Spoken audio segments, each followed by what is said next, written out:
आहो ठीक है ला ते पैर भी सानू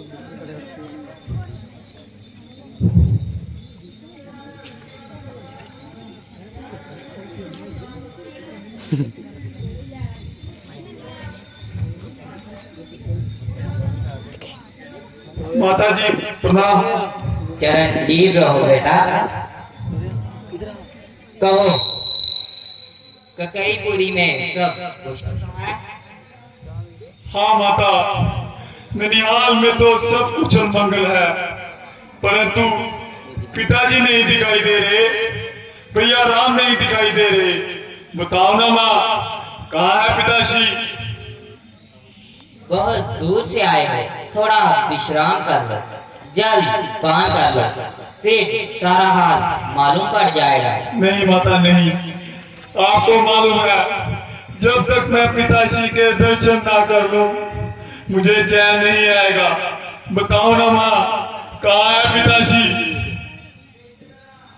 मैंने यहाँ सब ठीक कर रखा है।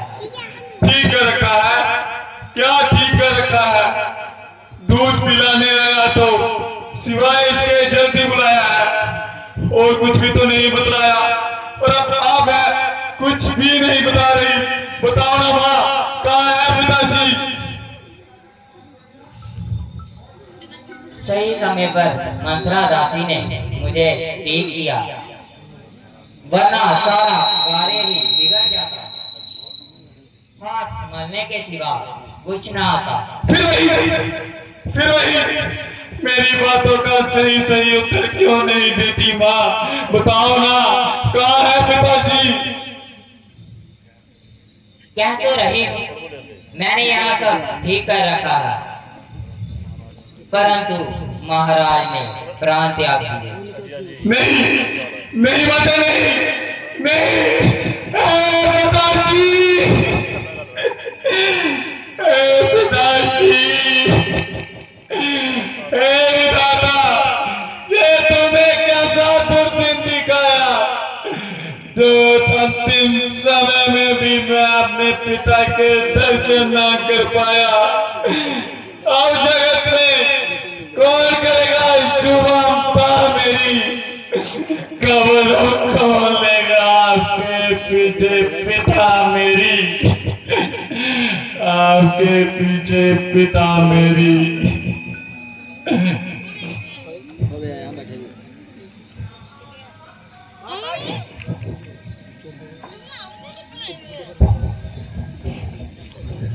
माताजी, क्या पिताजी को कोई रोग हो गया था? नहीं, रोग शोक तो कुछ नहीं, बस राम के वियोग में थोड़े पागल से हो गए थे। राम का वियोग? कहाँ चले गए हैं भैया राम? दरअसल बात यह है कि महाराज पर मेरे दो बोल थे, मैंने सही समय आने पर मांग ली।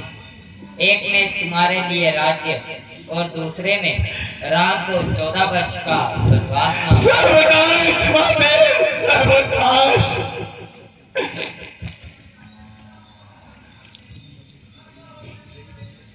भाई राम अकेले ही घरों में चले गए, क्या किसी ने उन्हें रोका नहीं? नहीं, पुत्री सीता और लक्ष्मण भी उनके साथ चले गए। माता सीता, भैया लक्ष्मण, भैया राम बनों में चलेंगे। आज तो आपने ये बहुत सुंदर कार्य किया है। धन्य हो माँ, तुम धन्य हो। यही तो मैं तुमसे सुनना चाहती थी। अब सभी दुखों को भुलाकर प्रजा के हित के लिए राज्य करो। राज्य करो? जिस राज्य ने तुझे अंधा बना दिया, जिस माया ने तुम्हारी आंखों पर पट्टी बांधी, उसी के चक्कर में आकर मैं अपने कर्तव्य को भूल जाऊं। अरे ये राज्य तेरा पापनी विष के बराबर है। जिसे तू राज्य कहती है वो कंकड़ और पत्थर है। नहीं चाहिए, नहीं चाहिए तेरा ये राजपाट, नहीं चाहिए अपने पास ही रखिए तेरा सिंहासन, नहीं चाहिए तेरा ये राजपाट, नहीं चाहिए बातें, नहीं चाहिए।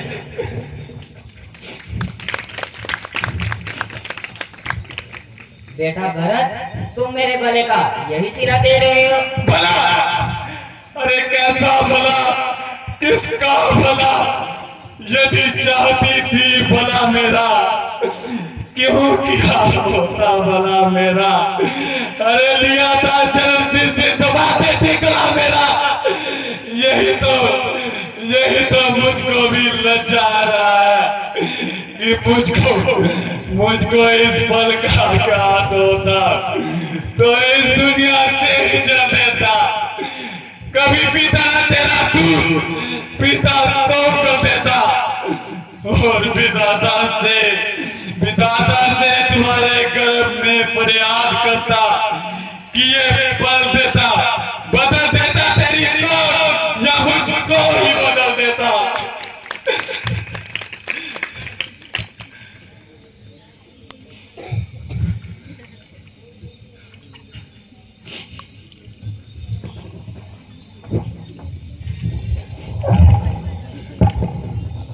मेरे भरत लल्ला, मेरे भरत लल्ला आ गए। महारानी उत्सव की तैयारी करो। मेरे भरत लल्ला आ गए। रानी उत्सव की तैयारी करो। राक्षस से जाओ। मेरे भरत लल्ला आ गए। शत्रुघ्न लल्ला भी आ गए। उत्सव की तैयारी करो महारानी, उत्सव की तैयारी करो। तूने ही ये सारी माया रचाई है, तूने ही मैया राम को गोलों में पहुंचाया है। एक दासी जो ही गजरी जो हमें जलाने आई है, जो तक जैसा दीप जो आग लगाने आई है। नहीं शत्रुघ्न, नहीं, स्त्री पर हाथ उठाना उचित नहीं। वह जो कुछ भी आज ये विधाता ने बतलाया है, इसमें ना कुछ दोष माता का, ना उसका स्वीकार है। परंतु माँ एक बार अपने हृदय को कठोर करके तो सोचती, कैसे वो भूख मारी सीता वनों में टहल रही होगी, सिर पर वर्षा कड़ी धूप कैसे अपने सह रही होगी, तपते हुए बालू पर चल अत्यंत विदित हो रही होगी, रजनी के सूखे पत्तों पर या कांटों पर सो रही होगी। वनों में भैया राम संभाई सब गुणों का ज्ञाता हो, घर में कुबरी जैसी दासी और ककड़ी जैसी माता हो, ऐसी पत्ते दुखी वज्र गिरा छोड़े है प्राण पिताजी ने। यही दिन देखने को लिया जन्म मुझ जैसे दुर्भागी ने। होनी होकर रहती है, विधाता की कही टाली नहीं जाती। अब सभी दुखों को बुलाकर प्रजा के हित के लिए राज्य करो। राज्य करूं? भैया राम को वनों में बेच के राज्य करूं? माता जानकी भाई लक्ष्मण को संकट में डाल के राज्य करूं? अरे ये तू कौन से मुख से कह रही है नागिन? तू माँ है क्या? तू सचमुच मेरी माँ है क्या? बता तेरे जैसी होती है। एक बार माता कौशल्या के हृदय सोचती, माता सुमित्रा के कलेजे के तरफ को समझती, तो तुझे ये ज्ञात होता कि सबके हृदय तेरे जैसे काले नहीं होते। और तूने अपने ही संतान का गला तोड़ा है, अपने ही स्वार्थ को लात मारी है, अपना ही आत्मा के साथ विश्वासघात किया है।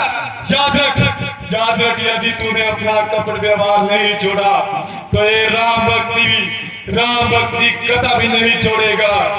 हो गया होना लिखा था जो हमारे भाग्य में। राम का भक्त चला राम की अनुराग में। राम का क्यों बेटा? बेटा? कौन बेटा? कैसा बेटा? ना ही तू मेरी माँ है और ना ही मैं तेरा बेटा हूँ। मुझे जन्म जन्मांत तक नरक में रहना मंजूर है, परंतु तेरा बेटा बनकर नहीं। मैं दशरथ पुत्र भरत आज ये प्रतिज्ञा लेता हूँ कि आज से और अभी से मैं अपनी माता का कहीं का हमेशा के लिए परित्याग करता हूँ।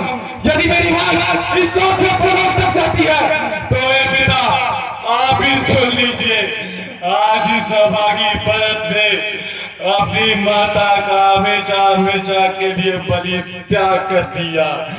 पिताजी, पिताजी मुझे आज्ञा दीजिए कि मैं भैया राम को वनों से लाकर अयोध्या के तख्त पर बैठा सकूं, अयोध्या के तख्त पर बैठा सकूं। महारानी को कही, यदि तू स्त्री न होती तो आज तुझे इस दुष्ट कर्म के लिए तेरा इन्हीं हाथों से गला दौड़ता था, क्योंकि पाप जैसी भागीदार मूर्ति को जीवन व्यतीत करना भी पाप का भागीदार बनना है। परंतु ये बात याद रखना कि आज की बात ये भरत तेरा ये कलंकित मुख कभी नहीं देखेगा, कभी नहीं। इस कक्ष में जहाँ मेरा बचपन बीता है